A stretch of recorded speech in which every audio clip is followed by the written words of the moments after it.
जय श्री राधे कृष्णा दोस्तों, जय माता दी। आप सभी को नवरात्रि पर्व की बहुत बहुत शुभकामनाएं। इस वीडियो में आज मैं आपको बताने वाली हूं कि आप घर पर ही खुद से ही आसान विधि से कलश स्थापना किस तरह कर सकते हैं। दोस्तों, कलश स्थापना के लिए हमें कुछ आवश्यक वस्तुओं की जरूरत होती है जिनसे हम सरल विधि से कलश स्थापना कर सकते हैं। जैसे जैसे जिस वस्तु की जरूरत होगी वो मैं आगे आपको इस वीडियो में बताती जाऊंगी और उनका लिस्ट भी मैं डिस्क्रिप्शन बॉक्स में डाल दूंगी। आइए वीडियो प्रारंभ करते हैं। सबसे पहले आपको क्या करना है, आपको जिस भी जगह पर कलश स्थापना करनी है वहाँ पर आपको अच्छे से साफ सफाई कर लेनी है।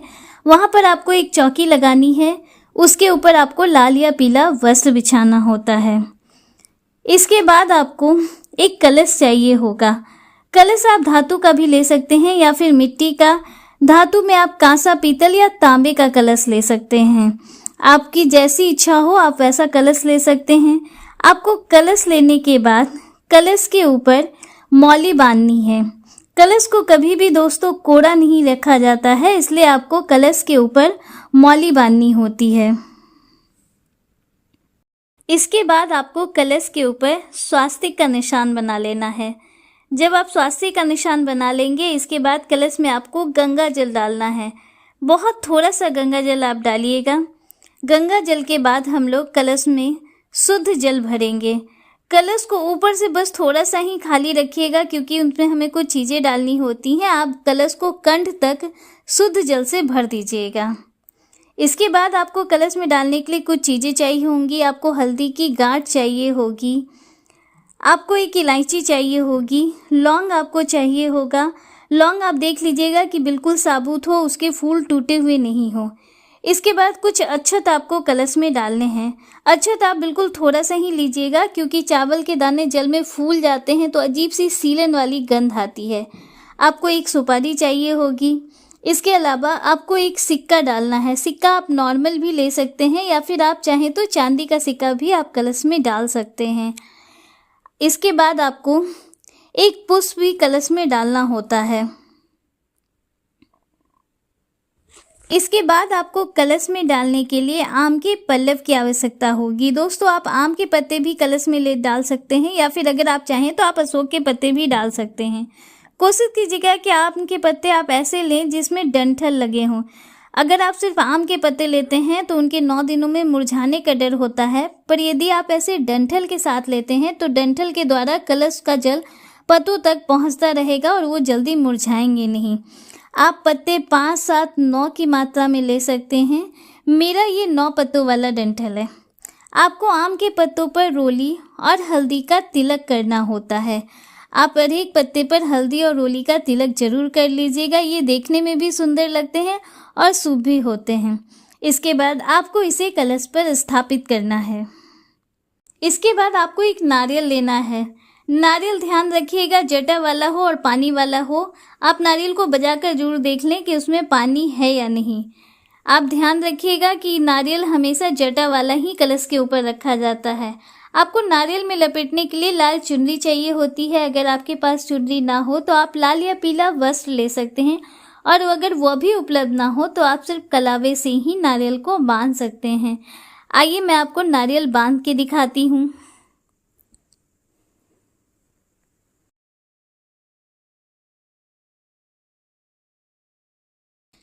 अब आपको देखना है कि आपको नारियल को कलश के ऊपर किस तरह से रखना है। बहुत से लोग नारियल को इस तरह से खड़ा रखते हैं जिससे कि नारियल का मुंह ऊपर की तरफ हो, और बहुत से लोग नारियल को बिठा कर रखते हैं जिससे कि नारियल का मुंह जातक की तरफ हो।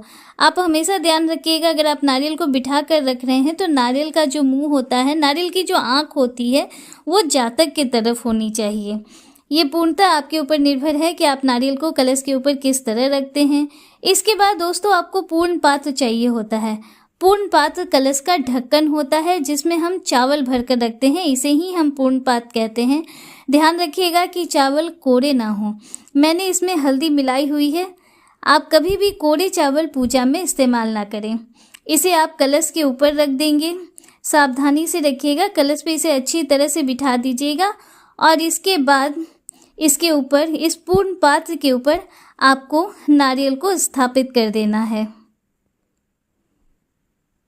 दोस्तों आप हमेशा ध्यान रखिएगा कि आपको कलश की स्थापना माता रानी के सीधे हाथ की तरफ यानी दाहिने हाथ की तरफ करनी है। हमारा बायां हाथ होना चाहिए और माता रानी का दाहिना हाथ होना चाहिए। अब आपको जहां पर कलश की स्थापना करनी है वहां पर आपको चावलों का आसन देना है। आप चाहें तो चावल को में आप अष्टदल कमल भी बना सकते हैं। अष्टदल कमल बनाकर कलश को सावधानी से उसके ऊपर आपको स्थापित करना है। देख लीजिएगा कि वो कहीं से हिले डुले नहीं, क्योंकि कलश को स्थापित करने के बाद आपको उसे हिलाना नहीं है, इसलिए आप उसे अच्छे से बिठाकर देख लीजिएगा। माता रानी के सीधे हाथ की तरफ आपको कलश को रखना है। कलश स्थापित करने के बाद आपको कलश का पूजन करना होता है। कलश में पूजन करने के लिए सर्वप्रथम कलश को हम तिलक लगाएंगे। मैं हमेशा 5 बार तिलक लगाती हूँ, आप अपनी इच्छा अनुसार देख लीजिएगा। कलश को सर्वप्रथम आप तिलक लगा दीजिए। इसके बाद वैसे तो आपने वस्त्र रूपी चुनरी अर्पित की हुई है, लेकिन अगर आप चाहें तो वस्त्र के रूप में कलश के ऊपर कलावा भी अर्पित कर सकते हैं। इसके अलावा आपको एक जनेऊ कलश देवता को जरूर अर्पित करना है। ये बहुत ही महत्वपूर्ण विधि होती है। इसके बाद आप कलश देवता को फूल अर्पित कर दें, कुछ भोग लगा दें, साथ ही धूप बत्ती से पूजन भी करें।